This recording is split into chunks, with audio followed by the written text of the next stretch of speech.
Well, today we're talking about a faith that is just dead like a corpse. Faith without works is dead, is what the Bible says. So that's what we're talking about in James chapter 2 on HC Daily.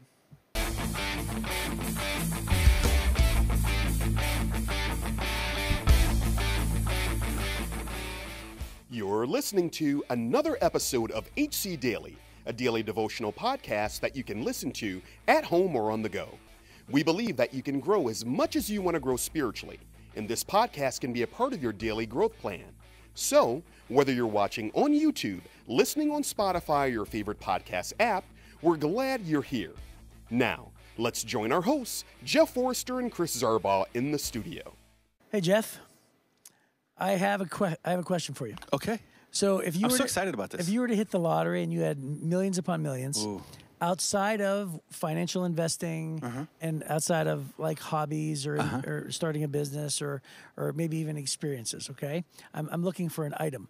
A possession. What is one of the first fun luxury items that you would purchase? Wow. So I've already been responsible and I've already been generous. Yes, you've given to the church, blah, blah, And it's, blah, and it's blah, not blah. an experience. Garble, like I garble, can't just garble. travel the world. I'm looking for I have to buy an item. I want you to buy an item. Yeah, like, ooh, I want to acquire this. Yeah. Keep in mind, you have millions. Okay, this seems dumb. Well, I want. usually those are. I would want to buy a side-by-side UTV off-road vehicle. Well, that's not dumb Four-wheel at all. drive that goes through the woods and. Are you kidding me? Yeah, That's yeah. phenomenal. So, I love it.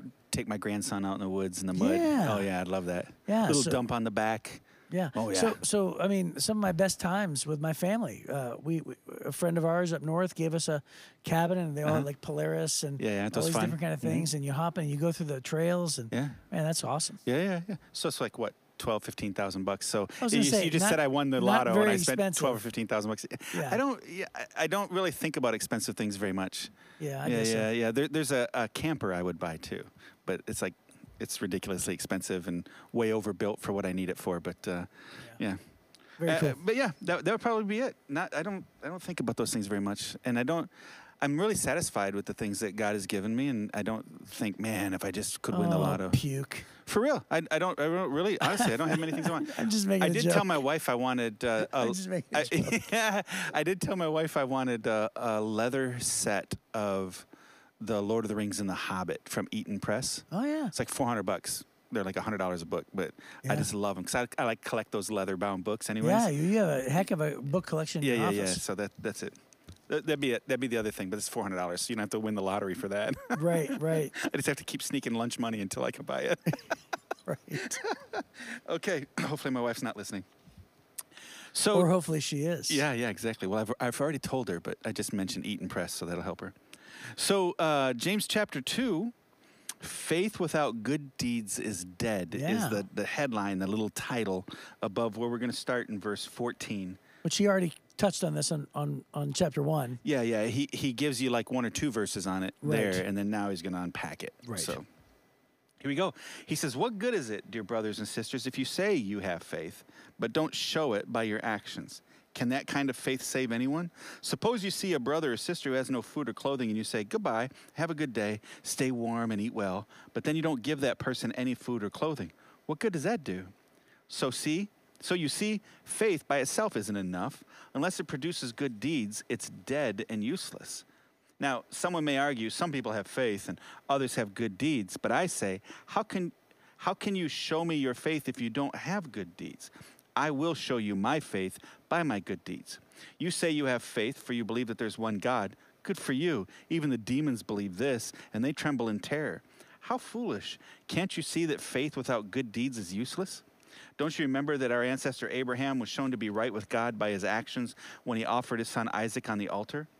You see, his faith and his actions worked together. His actions made his faith complete. And so it happened, just as the scriptures say, Abraham believed God, and God counted him as righteous because of his faith. He was even called the friend of God. So you see, we're shown to be right with God by what we do, not by faith alone.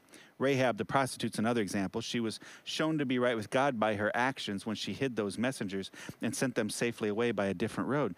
Just as the body is dead without breath, so also faith is dead without good works. Right. Wow. Yeah, it's really great. And I love this passage. I think we've ended every one of these readings with wow. Yeah. Well, like I said, it's a hard-hitting book. Yeah. So I love you, Chris, but this is going to be hard for you. Your faith without works is dead. Right. And useless, meaningless. So I did a message a long time ago, late 90s, and it was in my other church that I used to work for, Community Bible Church, a decent-sized church, 1,800 people or so, and but I called it Labor and Delivery. And it was the idea, in fact, I even showed the video of my wife when my oldest daughter was born. I didn't show the gross parts, but just like me going to the hospital and everything like this. I might as well go ahead and tell you this. I fell asleep. My wife sent me home and I fell asleep. And she had to call me back. I had zoned out. What had happened was she had gone in and we were like approaching like 2 a.m. and I'm asleep in this uncomfortable chair. Well, the hospital was right down the road from where we lived. And so my wife suggested, and she said, Chris, she says, honey, I don't feel any strong contractions. I may be here for hours and hours. She goes, why don't you just go home and go to bed? We didn't have cell phones then, so she would have to call the apartment. She said, why don't you go home and get some rest, and I'll call you if contractions start. What I didn't realize is, if you leave, I'll kill you. That's what that meant. Yes. I didn't realize that. Yeah. Those were kind words. I was not dumb. intent. I was dumb enough to go home, and I was so tired How are you still that alive? she called me 3 times. Oh, no. And the third time, so that's the video I showed. And then Oh, I'm my running to goodness. the car going, I can't believe, right? So anyway, So let me get this straight. Yeah. Your wife is having a baby and you're uncomfortable in your chair? it was her suggestion, bro. No. Wives, do not say what How you do did not you mean. live? How did you live through that? Do not say things that you don't mean. I know. It's confusing to us. We're not that complex. No. So anyway, I drove back. And anyway, so I showed that video. But the point of the story was this. Labor and delivery is that sometimes what you have to do is you have to put forth the work to get the results. And so, in other words, I taught on the fact that I believe that some blessings are conditional, right? Some blessings are conditional. So the Bible, Most of them are. Most of God's promises are if then. yeah, if then, promises. yeah. And so that's sort of what I taught, and I use this passage. Yeah. So whenever I think of this passage or read it, I think of that message because it's the idea that, like, God says, if you don't do any good deeds, then how would Abraham have proven his devotion to God? Right. How would Rahab the harlot have ever made it into the history books without her faith being shown in her life? Right. And so it really is a great reminder that if you don't have any deeds, that means you probably don't have a faith. Yeah. Which means your faith was never real to begin with. Right. Because a real faith is going to have deeds. The deeds are the fruit of that faith. Right. Right? So what he's saying is a dead tree doesn't put out fruit. Right. Right? So, hey, you can go around. Really, the faith he's talking about here is the faith you talk about. It's not the faith you have. Right? If you have faith, it will produce works. It'll produce fruit. But what he's saying is people are going around talking about their faith, but then there's no fruit, which means it's just words. And people like to, I think, you know how some people, have you ever been around single people and they're in love with the idea of being in love? Right? They're just willing to date anybody. They're just in love with the idea of being in love. I think lots of American Christians love the idea of faith, but don't have faith. They don't know what real faith is. They think faith is positive vibes, positive feelings. They're in love with the idea of faith. They have faith in the idea of faith. They don't have faith in the one that we should have our faith in, right? They don't have faith in the one who produces change and new fruit in their lives. They have faith in the idea of religious faith, Right. right? Like it's a good luck charm. And lots of religions have good luck charms, right? And then what we do is we put our faith in those things. I think for a lot of people, that's what they've put their faith in. They've put their faith in their faith. And then that's never going to produce life-changing fruit that change your life. So he's differentiating between saving faith that produces fruit and the words about faith that produce no fruit. And that's why he's challenging there at the beginning. He said, someone may argue, some people have faith, others have deeds. He said, but I'm going to show you how can you possibly prove faith without deeds. That's what he's saying. And I love how he starts when he says, don't say to your brother, go and be warm and be well fed, and not give them what is necessary for the body. How could you say that's faith? Yeah. And you know what it reminds me of? It He reminds said, what me good of, does that do? what good does that do? It reminds me of all the times when you'll say somebody like, "Oh, I'll pray for you," Yeah. and then you don't do it. Right. And it's like that's a horrible thing to do. And Yeah. and if I do that, and I have definitely done that, but it's just because I forgot. Right. But so now what I try to do is I try to do it on the Right spot. then. Hey, In would fact- you pray for me? Let's pray right now. Yeah, well, I Yeah. do that in the lobby. Yeah. I don't know if anybody knows this about me or you, but somebody come up and say, "Hey, will you pray for my so and so?" And I say, "Yeah, let's pray for that situation right now." Yeah. And I'll just pray because I'm thinking to myself, I'm not going to remember this probably Yeah. later on today. But anyway, when I was looking at that, I actually thought of you remember the ALS challenge? When you dump the bucket of water on the heads, yeah. so that was like a The fad. ice water thing? Yes, the ice Yeah, water thing. It went through the internet. Well, did you know the purpose of the AL challenge was donate money to the ALS Foundation or dump a bucket of water on your head? Right. Everybody just loved the fact that we just Dumping and so water. Yeah. I remember Patrick Stewart, Sir Patrick Stewart, the actor who plays. Star Trek. Well, Is Picard. yes. I'm very good. I'm surprised you knew that. Oh, yeah. My wife's a nerd. Yeah. Okay. Your wife. Yeah. I'm No. the nerd. We like Star Trek. I'm I the like nerd. I like Star Trek. Captain Jean-Luc Picard. Yeah, I knew his first name. So there. I knew that. Anyway, I was going to say Professor X from X-Men. Okay. Yeah. But anyway, I remember one time he did a video and he actually got a glass and he poured water real slow and then he like lifted up like he was going to pour it on his head. And then he takes a sip of it and he sets it down and he takes out his checkbook and writes a check to ALS. Yeah. And so it's that type of reminder, right? And it's like, hey, this is all great, dumping water in your heads, but actually, the point was to raise money. Actually writing a check would be the good thing. Right. And I think that's what really James is saying. What good You does write it a do? check with your deeds.